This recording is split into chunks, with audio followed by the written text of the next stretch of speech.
Puji Tuhan, saya ucapkan selamat pagi. Salam sejahtera dalam nama Tuhan Yesus Kristus. Kita ada di rumah Tuhan pagi hari ini memperingati 2000 tahun yang lalu. Tuhan Yesus telah mati untuk menebus dosa saya dan saudara. Untuk itu, mari kita berikan yang terbaik untuk Tuhan. Kita mau menyembah Tuhan, kita mau agungkan Tuhan, sebab Dia layak terima pujian kita. Kita inginkan pujian. Ku masuk ruang Maha Kudus dengan darah anak domba. Haleluya. Terima kasih Tuhan. Haleluya. Haleluya. Terima kasih Yesus.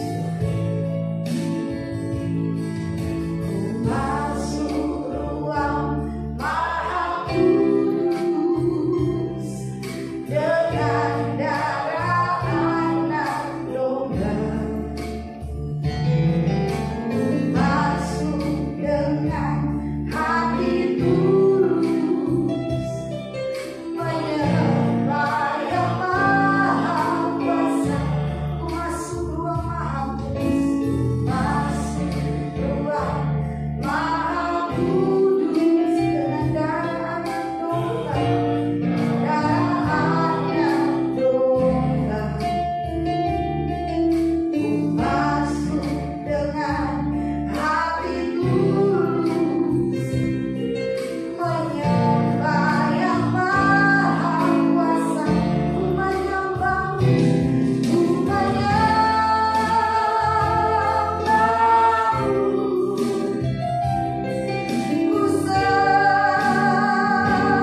kami boleh berkenan di hadapan-Mu Tuhan. Terpuji-pujilah nama-Mu, kekal Engkau untuk selama-lamanya. Kami buka ibadah kami pagi hari ini dengan ucap syukur dalam nama Yesus. Haleluya. Amin. Puji Tuhan, kita tetap tinggal berdiri. Kita memuji Tuhan. Kita akan pujian, heran besar Tuhan cinta kepadaku. Dia sengsara ganti saya dan saudara. Haleluya. Puji Tuhan.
Terima kasih Tuhan Yesus. Haleluya. Puji Tuhan. Haleluya Yesus. Terima kasih Tuhan Yesus. Haleluya.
lebih dari segalanya yang ada.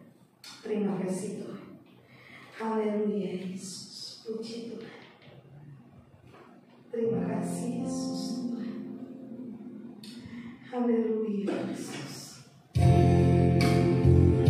Haleluya.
Terima kasih. Mesias yang dijanjikan oleh para nabi-nabi bahwa dia akan datang ke dunia untuk menyelamatkan kami dari dosa itu. Terima kasih. Terima kasih Tuhan Yesus, dia semua ini untuk memperingatkan engkau bahwa kasih akan dunia akan kami Tuhan Yesus, sehingga engkau korban untuk menyelamatkan umatmu Tuhan Yesus. Terima kasih. Dalam nama Tuhan Yesus, kami rindu untuk mendengarkan firman kebenaran. Berkati kami, pakai kami Tuhan Yesus. Sehingga apa yang kami dengar, apa yang kami baca Tuhan Yesus, menyelesaikan semua itu di dalam hati dan pikiran. Amin. Sehingga kami boleh dapat bertumbuh dan berbuah untuk memuliakan nama Tuhan Yesus. Dalam nama Tuhan Yesus berfirmanlah kepada kami. Haleluya. Glory, glory, haleluya. Amin. Amin. Puji Tuhan. Silakan duduk. Saya serahkan kepada Bapak.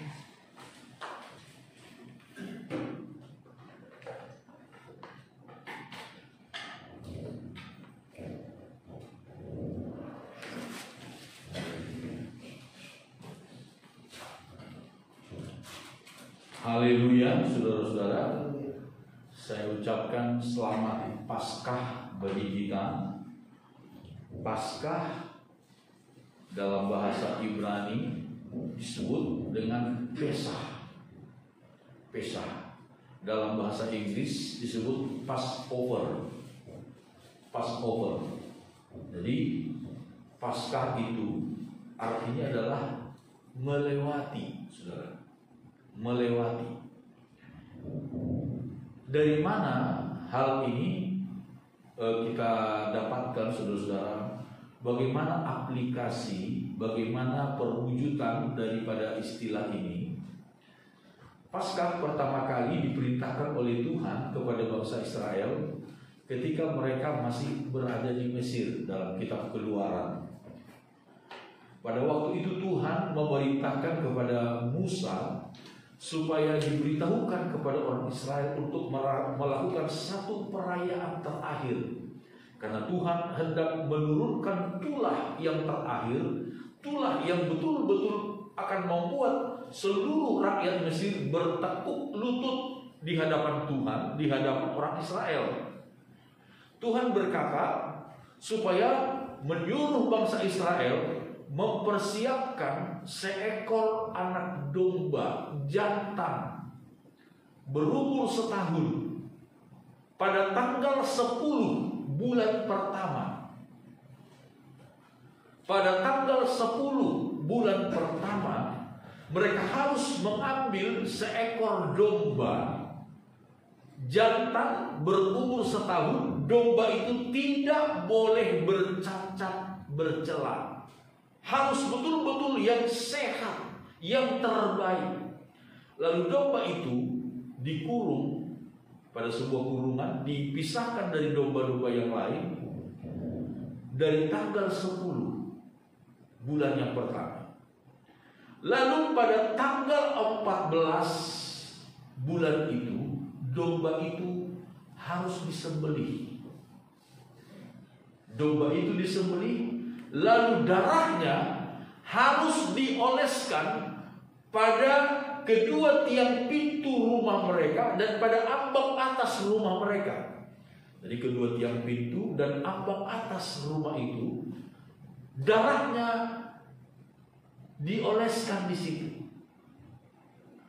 Lalu kemudian daging dari domba itu harus mereka panggang. Tidak boleh direbus, harus dipanggang di atas api. Dan dagingnya harus dimakan oleh seisi keluarga. Harus dimakan seisi keluarga. Lalu pada malam itu tidak boleh ada seorang pun yang keluar dari rumah. Tidak boleh ada seorang pun yang keluar dari rumah. Kalau ada bagian-bagian yang sisa dari domba Paskah itu tidak habis dimakan oleh mereka, maka itu semua harus dibakar sampai habis di dalam api. Harus dibakar, tidak boleh ada yang sisa pada malam itu. Dan tidak boleh seorang pun keluar dari rumah pada malam itu. Lalu firman Tuhan berkata, pada malam itu ketika malaikat maut dari Tuhan keluar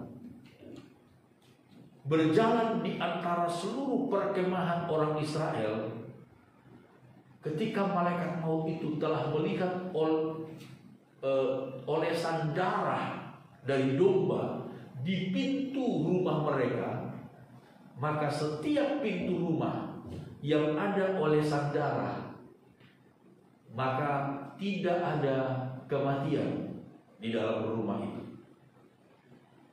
Malaikat maut itu melewati rumah itu. Malaikat maut itu melewati setiap rumah di mana pintu rumahnya telah dioleskan dengan darah domba. Tetapi ketika malaikat maut itu memasuki daerah orang Mesir, saudara-saudara, orang Mesir tidak mengetahui hal tersebut. Tidak ada olesan darah pada kedua tiang pintu rumah mereka maupun pada ambang atas pintu rumah mereka. Maka Alkitab mencatat, saudara-saudara, berkata, malam itu juga seluruh yang sulung, semua yang sulung, yang disebut dengan sulung di negeri Mesir itu mati dibunuh oleh sang malaikat maut dari Tuhan. Mulai dari anak sulung Raja Firaun, anak sulung raja, sampai kepada anak sulung budak yang ada di rumah masyarakat orang Mesir, sampai anak sulung ternak, hewan peliharaan mereka, itu semuanya mati pada malam itu juga, dibunuh oleh malaikat maut. Sehingga saudara-saudara, firman Tuhan berkata, malam itu ada ratapan tangis yang luar biasa di seluruh negeri Mesir, karena semua anak sulung itu mati. Saudara bisa bayangkan, kalau misalnya dalam satu rumah, ayah adalah anak sulung, lalu dia mempunyai anak sulung lagi, maka dua-duanya mati pada malam itu. Apalagi seluruh harta benda mereka, hewan ternak mereka, semua yang disebut dengan sulung itu mati. Dan kita tahu, saudara-saudara, dalam zaman perjanjian lama, yang namanya yang sulung itu mempunyai nilai yang paling besar, yang paling hebat. Seorang raja yang akan mewarisi tahta kerajaannya adalah anak sulung, biasanya seperti itu, dan lain sebagainya. Itu sebabnya, saudara-saudara, maka oleh karena domba Paskah itu, kematian tidak menyentuh orang Israel. Haleluya, saudara-saudara. Tetapi kematian malaikat maut itu dialami oleh seluruh bangsa Mesir, karena mereka tidak mengenal domba Paskah itu. Nah, saudara, apa yang dilakukan oleh bangsa Israel adalah merupakan sebuah bayangan, tetapi wujud daripada semua itu adalah korban Yesus Kristus. Dialah domba Paskah kita. Saudara-saudara, kita diselamatkan bukan oleh darah binatang, tetapi oleh darah domba Allah. Darah domba Allah yang telah dipersiapkan oleh Allah sebelum dunia dijadikan.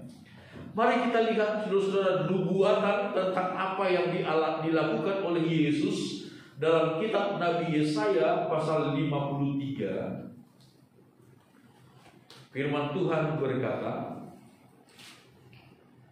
ayat 1 mulai, siapakah yang percaya kepada berita yang kami dengar, dan kepada siapakah tangan kekuasaan Tuhan dinyatakan?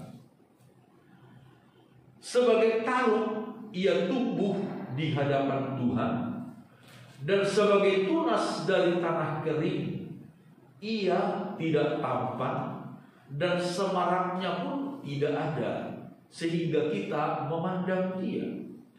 Dan rupa pun tidak, sehingga kita menginginkannya. Ia dihina dan dihindari orang, seorang yang penuh kesengsaraan dan yang biasa menderita kesakitan. Ia sangat dihina sehingga orang menutup mukanya terhadap dia, dan bagi kita pun dia tidak masuk hitungan. Tetapi sesungguhnya penyakit kitalah yang ditanggungnya, dan kesengsaraan kita yang dipikulnya. Padahal kita mengira dia kena tulah, dipukul dan ditindas Allah. Tetapi dia tertikam oleh karena pemberontakan kita. Dia diremukkan oleh karena kejahatan kita. Ganjaran yang mendatangkan keselamatan bagi kita ditimpakan kepadanya, dan oleh bilur-bilurnya kita menjadi sembuh. Kita sekalian sesat seperti domba. Masing-masing kita mengambil jalannya sendiri, tetapi Tuhan telah menimpakan kepadanya kejahatan kita sekalian.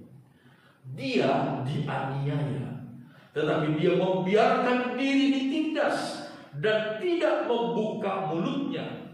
Seperti anak domba yang dibawa ke pembantaian, seperti induk domba yang keluh di depan orang-orang yang menggunting bulunya, ia tidak membuka mulutnya. Inilah nubuatan tentang apa yang dialami oleh sang domba Paskah yang sesungguhnya. Jauh sebelum Yesus dilahirkan, Nabi Yesaya telah menubuatkan tentang apa dan bagaimana yang dialami oleh Yesus. Bagaimana gambaran yang disebutkan oleh Nabi Yesaya menggambarkan tentang apa yang dialami oleh Yesus. Digambarkan pada ayat yang kedua seperti tunas dari tanah kering. Kalau satu tunas di tanah yang subur, saudara-saudara, begitu hijau, begitu menyegarkan, begitu menyukakan hati. Tetapi kalau tunas dari tanah kering, sama sekali tidak elok dipandang. Tidak elok untuk dipandang. Tidak menggairahkan hati, tidak menarik hati. Itulah Yesus. Saudara, saya yakin secara fisik, Yesus itu begitu sempurna untuk sebagai manusia, sangat sempurna. Kenapa? Dia adalah Allah yang menjelma menjadi manusia. Dia mengambil rupa seorang manusia. Secara fisik dia begitu sempurna, saudara-saudara. Sebagai laki-laki dia begitu tampan, begitu rupawan. Saya pernah mendengar, saudara-saudara, penjelasan dari seorang pendeta dari buku-buku kuno yang didapat, yang menjelaskan tentang bagaimana rupa Yesus digambarkan. Yesus itu adalah seorang laki-laki yang begitu rupawan pada masa itu. Mulai dari rambut, wajah, matanya itu begitu elok, begitu menarik, begitu sempurna, begitu sempurna. Itu Yesus, saudara, dari segi fisiknya. Tetapi kemudian itu semuanya menjadi hancur, lebur, ketika dia ditangkap oleh tentara-tentara Roma yang disuruh oleh dua orang Yahudi. ketika dia mulai dipukul, ketika dia mulai disiksa, maka seluruh bagian-bagian tubuhnya, mulai dari kepala sampai kepada kaki, itu menjadi hancur luar biasa. Tidak ada lagi satu bagian tubuhnya yang sehat, saudara-saudara. Tidak ada lagi. Semuanya menjadi hancur begitu luar biasa.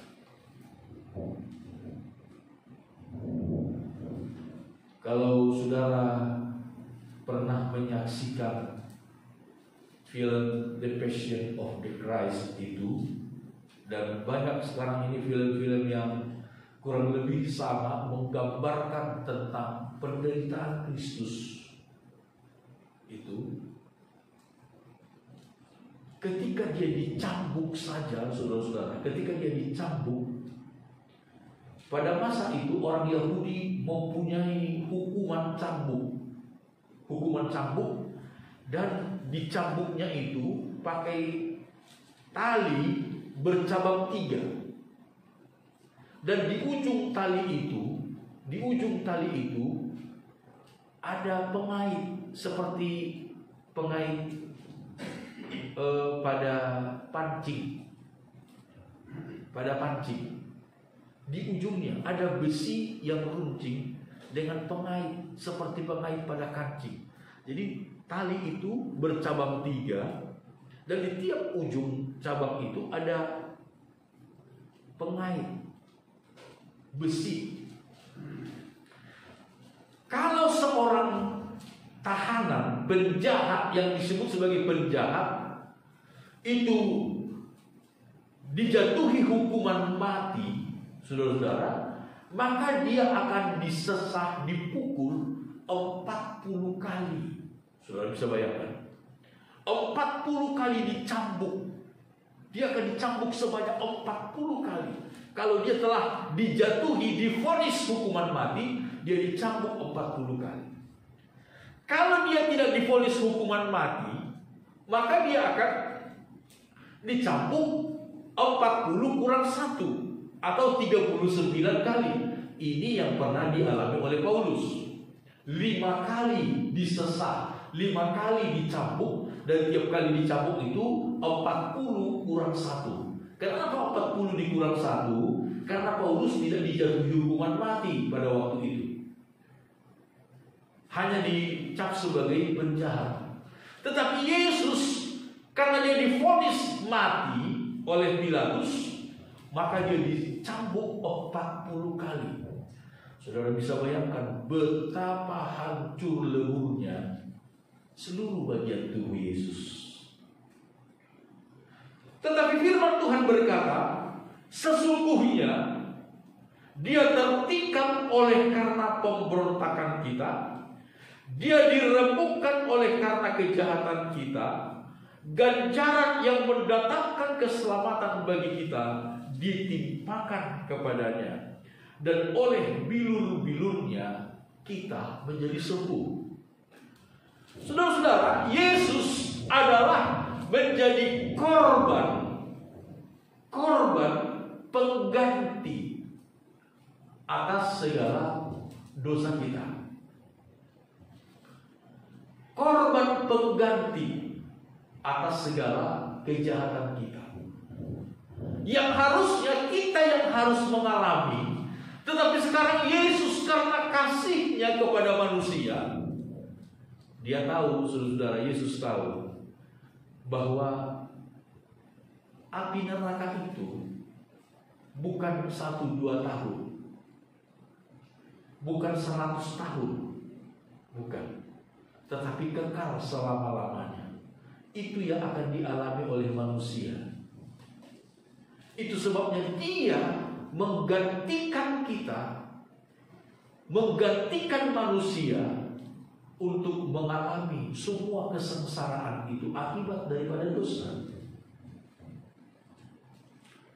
Sebuah gambaran yang dapat kita lihat di dalam Alkitab, saudara-saudara, tentang pengganti. Ketika Abraham hendak mempersembahkan Ishak anaknya di dalam kitab Kejadian, bisa kita lihat, saudara-saudara, ketika Allah menyuruh Abraham mempersembahkan Ishak anaknya,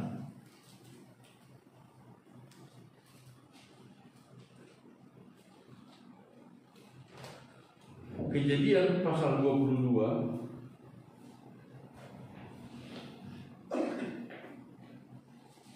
ayat 9.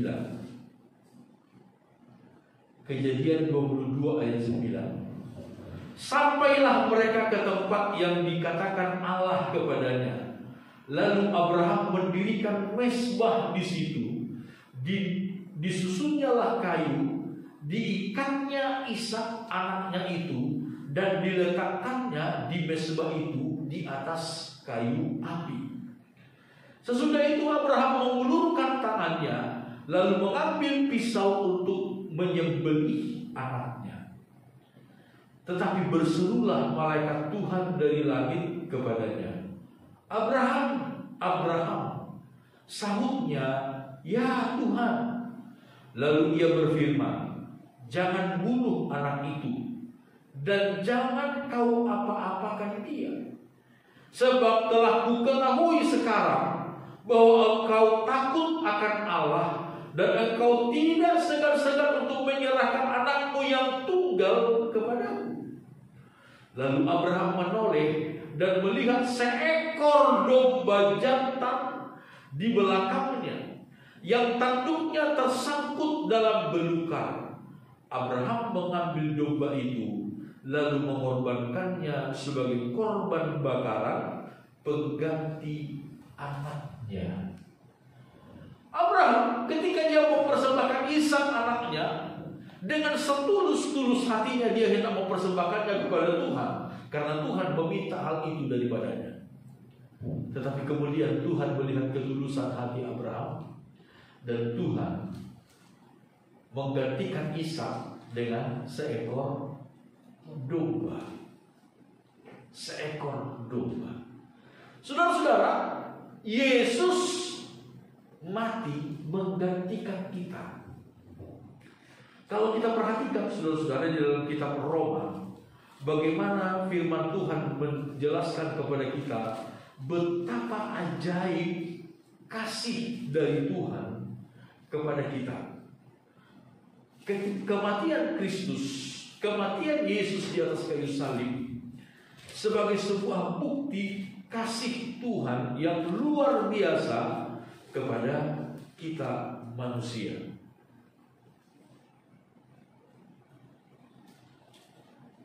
Roma pasal yang kelima, firman Tuhan berkata demikian. Roma pasal yang kelima, ayat yang ke-6. Karena waktu kita masih lemah, kata lemah di sini masih hidup dalam dosa, saudara. Pada waktu kita masih hidup dalam dosa, Kristus telah mati untuk kita orang-orang durhaka pada waktu yang ditentukan oleh Allah.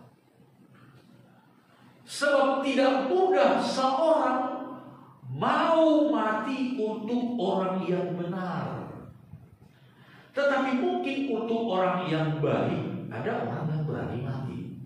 Ini logisnya, saudara-saudara ya. Firman Tuhan berkata, Yesus telah mati untuk kita orang-orang durhaka. Ini sebagai sebuah bukti cinta kasih Tuhan. Pada waktu kita masih dalam dosa, pada waktu manusia, nenek moyang kita masih dalam dosa di hadapan Tuhan, Yesus telah mati untuk kita pada waktu itu.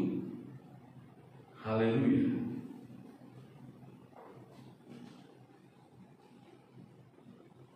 Pada waktu yang ditentukan oleh Allah. Dia mati demi kita orang-orang durhaka. Ayat 7, sebab tidak mudah seorang mau mati untuk orang yang benar, tetapi mungkin untuk orang yang baik ada orang yang berani mati. Misalnya saudara-saudara, ini orang benar, orang yang benar. Siapa yang mau mati untuk orang yang benar? Gak ada yang mau mati. Dia orang benar. Kalau untuk orang yang baik, mungkin ada orang yang berani mati. Misalnya, saya suka kasih bagi-bagi duit kepada banyak orang. Ketika saya mau diganggu oleh orang lain, orang yang sering tiap hari saya kasih duit, saya bantu, mereka berani mati untuk membela saya. Itu banyak terjadi, bukan?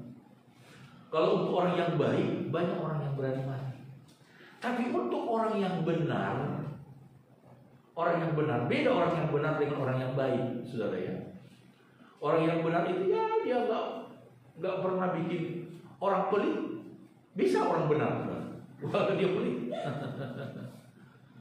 Tapi dia benar, artinya dia nggak pernah melanggar hukum, gitu ya. Dia nggak pernah melanggar hukum, tapi walaupun dia pelit. Kira-kira untuk orang seperti itu ada orang yang mau mati nggak? Gak ada. Susah lah orang yang mau mati untuk orang yang benar. Apalagi untuk orang yang bersalah. Untuk orang yang benar saja orang nggak ada yang mau mati, apalagi untuk orang yang bersalah, orang berdosa, orang pelanggar hukum. Bahkan mungkin ketika orang itu dihukum, rasain dulu. Mungkin, saudara ya, mungkin. Ini mungkin. Ketika kita mendengar si wanita penyerang Mabes Polri kemarin itu ditembak mati oleh petugas, berapa banyak orang mungkin berkata, rasain dulu. Mungkin saya yakin pasti ada juga banyak orang yang berpikir seperti itu di dalam hatinya. Kira-kira ada nggak orang, saudara-saudara? Ada nggak orang? Kalau seandainya si wanita itu tidak ditembak mati oleh petugas, lalu ditangkap, gitu ya, ditangkap. Lalu orang datang, jangan deh dia dihukum mati, saya aja yang dihukum mati. Ada nggak kira-kira yang mau seperti itu? Bukan orang tuanya, bukan keluarganya, ini orang luar yang nggak mengena dengan dia. Kalau mungkin keluarga oke, masih ada, mungkin saudara ya, tapi itu pun belum tentu. Tapi ini orang luar yang nggak kenal, yang nggak ada hubungan apa-apa dengan dia, yang bukan saudara, bukan teman dekat dan lain sebagainya, kenal juga kagak. Tiba-tiba dia berkata, saya aja ada yang dihukum mati. Saya yakin nggak ada. Tetapi Yesus, ketika kita manusia masih dalam keadaan durhaka, dia mati menggantikan kita. Bukankah ini kasih yang luar biasa, saudara?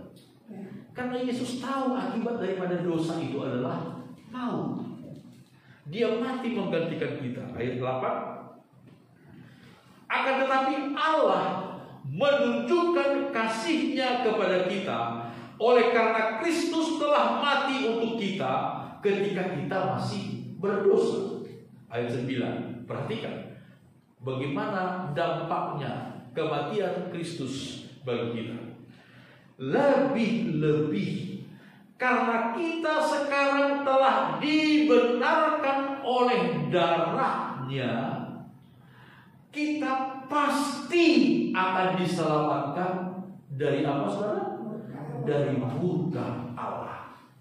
Sebab jikalau ketika kita masih seteru diperdamaikan dengan Allah oleh kematian anaknya, lebih-lebih kita yang sekarang telah diperdamaikan pasti akan diselamatkan oleh hidupnya. Ini luar biasa, saudara.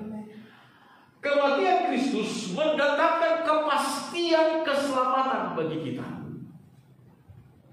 Saudara, murka Allah itu pasti akan terjadi ke atas muka bumi ini. Itu pasti. Tetapi kita bersyukur kepada Tuhan. Kita sudah diselamatkan dari situ. Haleluya. Alkitab berkata, kita pasti akan diselamatkan dari murka Allah. Kita pasti akan diselamatkan.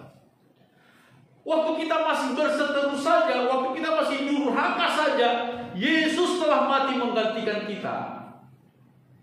Sekarang, ketika kita sudah diberdamaikan dengan Tuhan, dengan Bapa di sorga, kita pasti akan diselamatkan dari murka Allah. Dalam kitab Kolose pasal 1 ayat 20, kita lihat firman Tuhan, saudara-saudara. Kolose mencatat, Paulus kemudian juga menjelaskan kepada jemaat di Kolose pasal 1 ayat 20.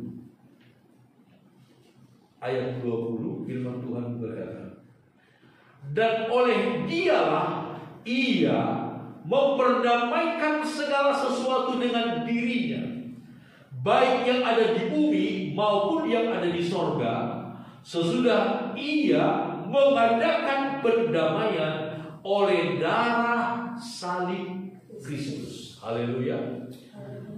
Oleh darah salib Kristus, Allah memperdamaikan segala sesuatu dengan dirinya. Yang tadinya segala sesuatu kemudian telah bercerai dari Tuhan, telah bermusuhan, berseteru dengan Allah oleh karena dosa Adam. Oleh karena dosa Adam.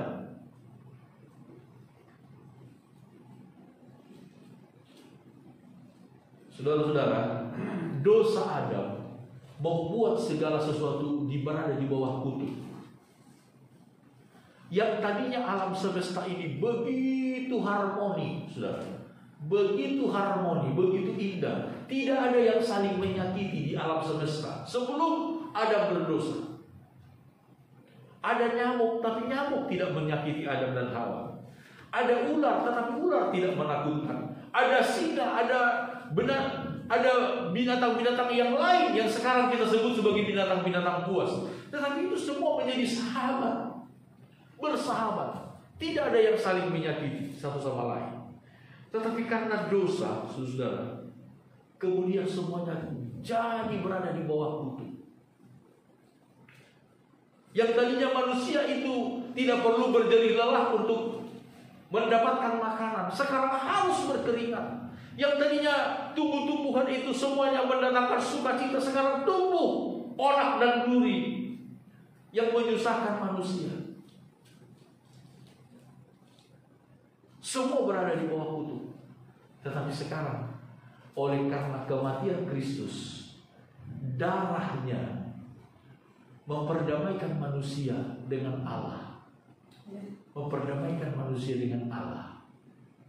Segala sesuatu diperdamaikan dengan Allah oleh darah salib Kristus. Bagaimana dengan dosa kita? Pasal 2 firman Tuhan berkata, kitab Kolose, Alkitab mencatat demikian.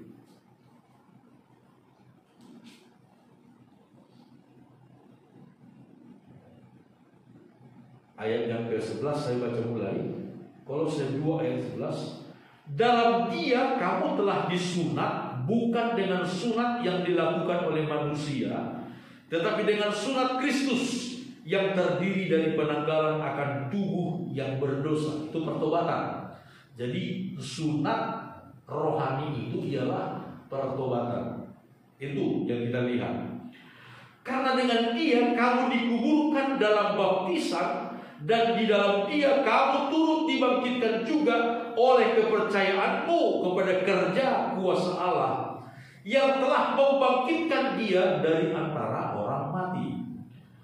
Kamu juga, meskipun dahulu mati oleh pelanggaranmu dan oleh karena tidak disunat secara lahiriah, telah dihidupkan Allah bersama-sama dengan Dia sesudah Ia mengampuni segala pelanggaran kita. Bagaimana? Ayat 14, dengan menghapuskan surat hutang yang oleh ketentuan-ketentuan hukum mendakwa dan mengancam kita, dan itu ditiadakannya dengan memakukannya pada kayu salib.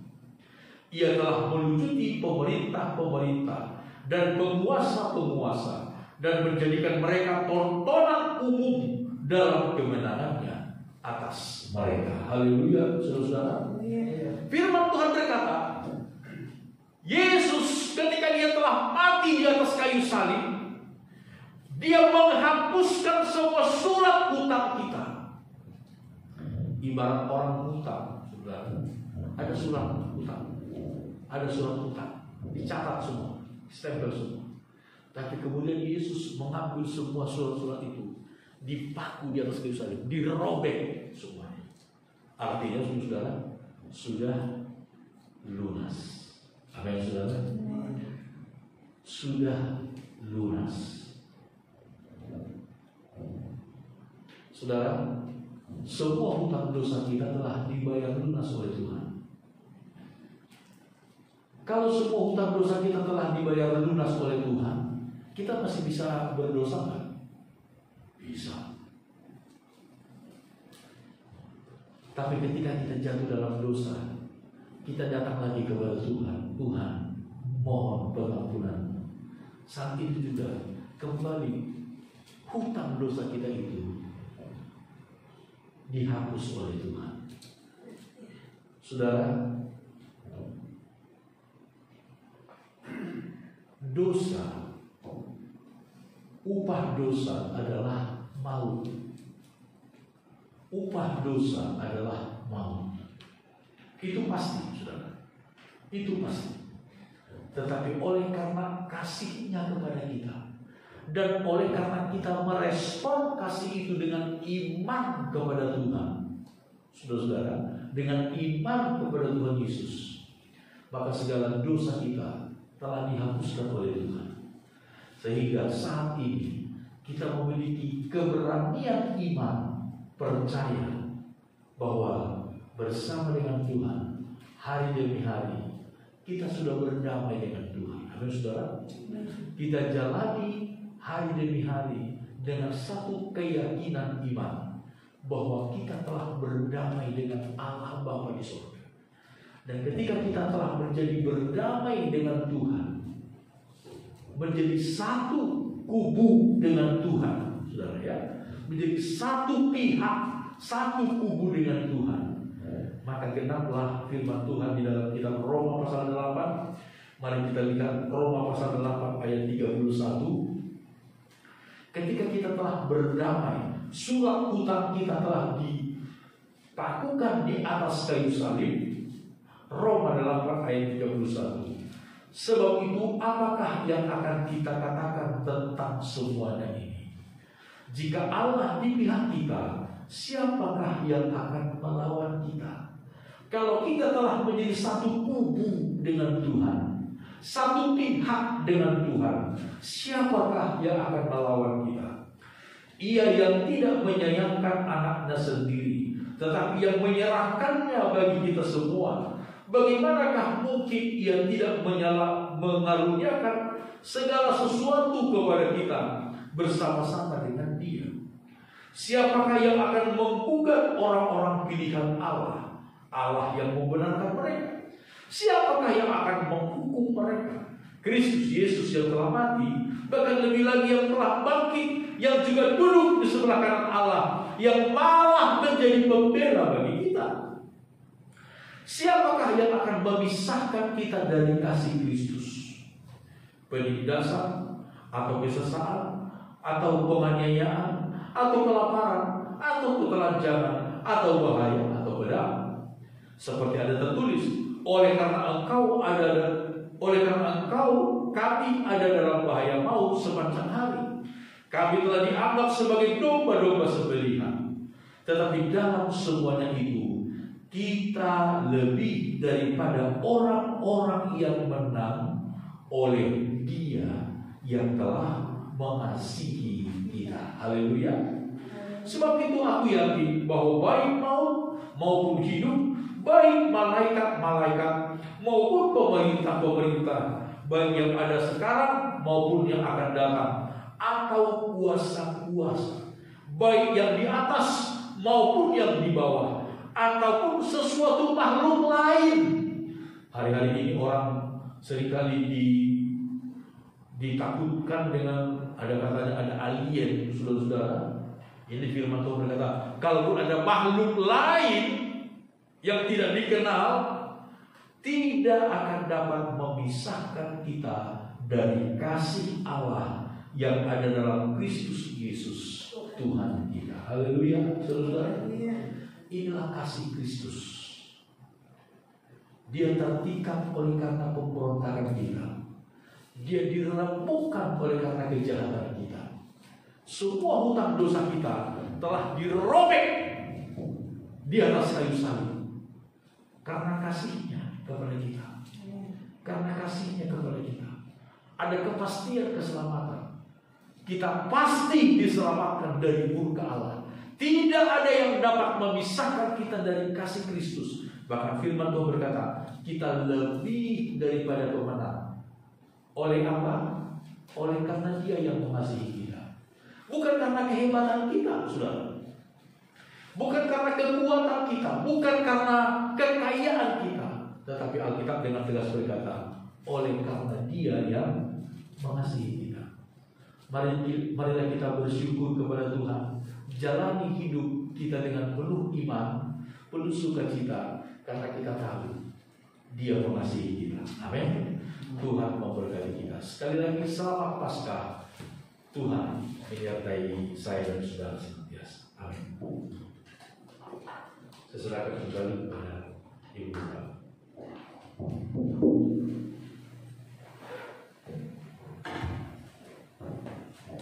Haleluya, puji Tuhan. Kita telah menerima kebenaran firman Tuhan pagi hari ini.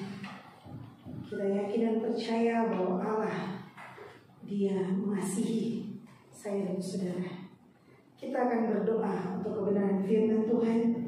Kita naikkan pujian, hanya Kau Tuhan hidupku, karena salibmu ku hidup. Terima kasih Tuhan Yesus. Haleluya.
berdoa buat firman Tuhan yang sudah kita terima.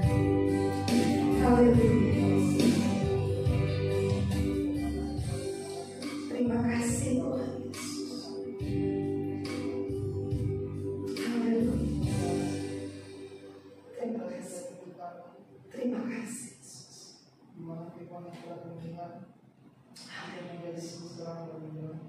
Amin. Segala pengorbanan kepada kami Bapak. Tidak kasih buat kami beri semua mas.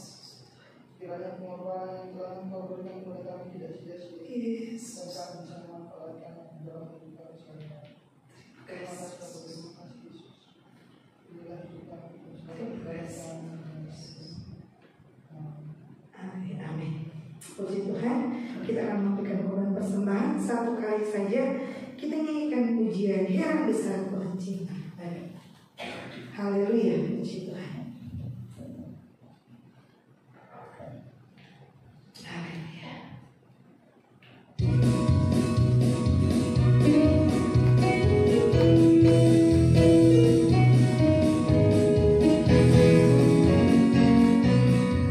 Heran besar Tuhan cinta kepadaku, Dia sengsara hati saya. Heran besar Tuhan telah jangan takut, ku tahu selamanya. Heran besar Tuhan ampuni dosaku, hidup suci di dalam Roh-Nya.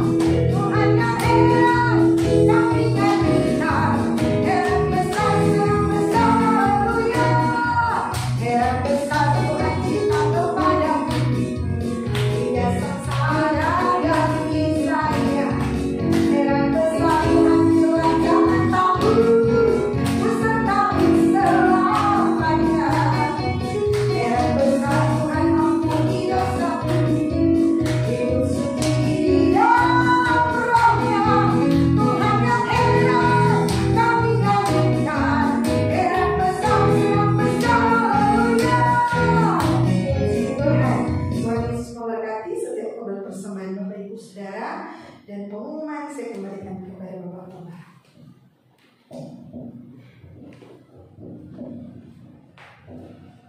Puji Tuhan saudara-saudara. Pengumuman bagi kita, hari Minggu besok kita akan merayakan ibadah Hari Kebangkitan Tuhan kita. Haleluya. Hari Minggu, sebenarnya saudara-saudara, kata Minggu itu dalam bahasa itu dari bahasa Portugis. Dari bahasa Portugis. Domingo. Domingo. Harinya Tuhan.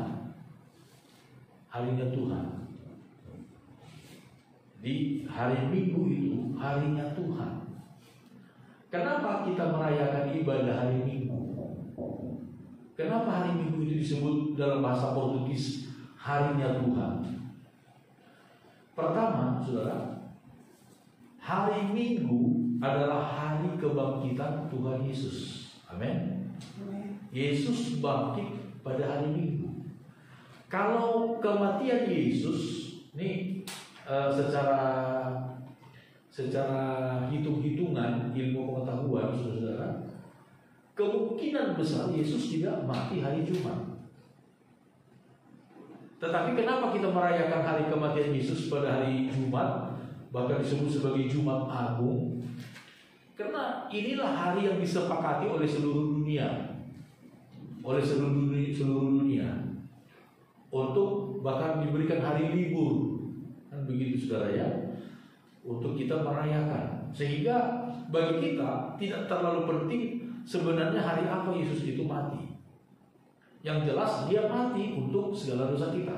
Tetapi firman Tuhan Alkitab berkata Yesus dikuburkan di dalam kubur, di dalam tanah itu, di dalam perut bumi selama 3 hari. Kalau kita hitung saudara-saudara, kalau hari Jumat, apalagi Yesus kan mati hari Jumat siang, Jumat sore baru dikubur. Nanti hari Sabtu, Minggu subuh sudah bangkit. Jadi Kalau bilang 3 hari, nggak pas 3 hari. Kalau hitungannya, kemungkinan besar Yesus itu mati pada hari Rabu, Kamis, Jumat, Sabtu. Nah, pada hari Minggu dia sudah bangkit. Tapi sekali lagi kita tidak kemudian kita demo ke istana. Enggak, Yesus nggak mati hari Jumat, hari Rabu Agung. Enggak harus begitu kali. Gitu saudara ya. Yang Alkitab mau jelaskan yang intinya adalah Yesus telah mati karena dosa-dosa kita. Karena dosa-dosa kita. Itu yang harus dicatat. Kemudian pada hari pertama minggu itu, kata Alkitab, pada hari pertama minggu itu, pada pagi-pagi benar, ketika perempuan-perempuan itu pergi ke kubur untuk melaburi mayat Yesus dengan rempah-rempah, mereka kaget, loh, Yesus sudah bangkit. Jadi itu yang harus kita pahami dari firman Tuhan. Kenapa kita beribadah pada hari Minggu? Karena hari Minggu adalah hari kebangkitan Tuhan Yesus. Yang kemudian yang kedua, hari Minggu adalah hari pencurahan Roh Kudus. Saudara perhatikan, setiap hari raya Pentakosta itu selalu terjadi pada hari Minggu. 50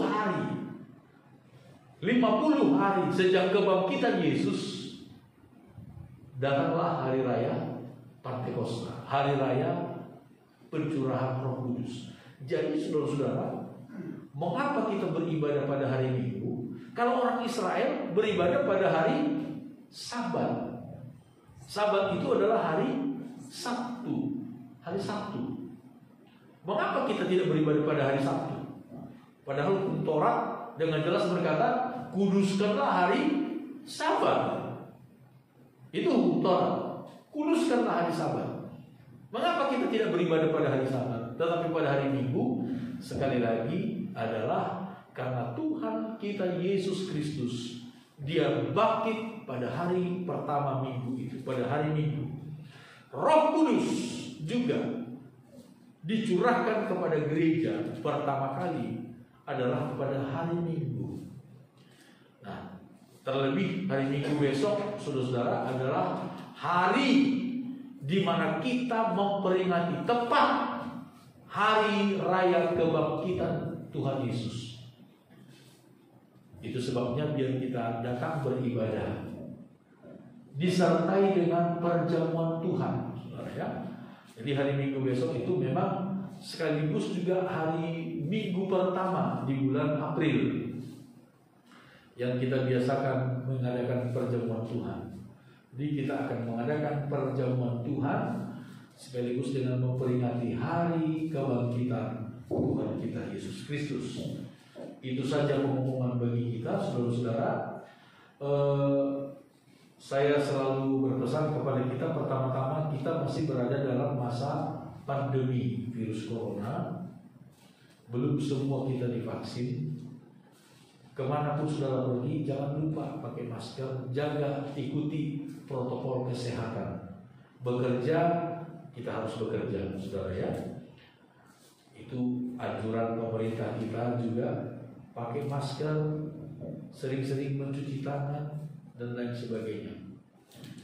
Yang kedua, saudara, sekarang ini pemerintah kita sedang bekerja keras untuk menanggulangi aksi-aksi teror yang kemudian tiba-tiba marak kembali, saudara-saudara. Banyak lagi. Kemana saudara pergi, hati-hati, ya, waspada, ya, dan berdoa supaya kita tidak menjadi korban, ya. Berdoa selalu, minta pertolongan, perlindungan Tuhan, itu yang paling utama. Dan kita membawa diri kita hati-hati. Itu saja pengumuman. Tuhan memberkati kita semuanya. Mari sama-sama kita bangkit berdiri. Kita akhiri ibadah Bapa kami dalam surga, Allah yang kami sembah dalam nama Tuhan Yesus, terima kasih buat waktu ini ya Tuhan. Kami dapat beribadah memperingati hari kematian Tuhan kami Yesus Kristus, di mana Engkau mati berkorban bagi kami orang berdosa karena kasih-Mu kepada kami. Tuhan, terima kasih buat cinta kasih yang begitu besar, sehingga firman-Mu berkata kami pasti diselamatkan dari murka Allah yang akan datang, oleh karena Engkau yang telah mati bagi kami, menggantikan kami demi kami. Terpujilah nama Tuhan. Tuhan, tolong kami untuk menjalani hari-hari kami dengan penuh iman, percaya kepada Tuhan. Walaupun kami sedang berada di masa-masa yang jahat, masa-masa yang sukar, dalam banyak hal terjadi, oh Tuhan, kesukaran-kesukaran dalam kehidupan manusia. Tapi tolong kami untuk tetap percaya dan mengandalkan Engkau, bahwa tidak ada satupun yang dapat memisahkan kami dari kasih Kristus. Kalau Engkau telah mati demi kami Tuhan, pasti juga Engkau akan memelihara kami dalam kasih dan kuasa. Terima kasih, terpujilah nama-Mu. Berkati seluruh umat-umat-Mu yang datang dalam ibadah pada pagi siang hari ini. Berkati juga umat-umat-Mu yang akan mengikuti ibadah ini lewat video rekaman yang akan kami kirimkan sebentar. Terpujilah nama Tuhan. Kami berdoa untuk bangsa dan negara kami. Tuhan, tolong bangsa dan negara kami. Tuhan, tolong pemerintah kami dari pusat sampai kepada daerah-daerah. Mereka sedang berusaha dengan keras Tuhan untuk memulihkan keadaan bangsa dan negara kami dari krisis yang diakibatkan oleh virus corona. Demikian juga dari aksi-aksi teror yang sedang marak kembali hari-hari ini.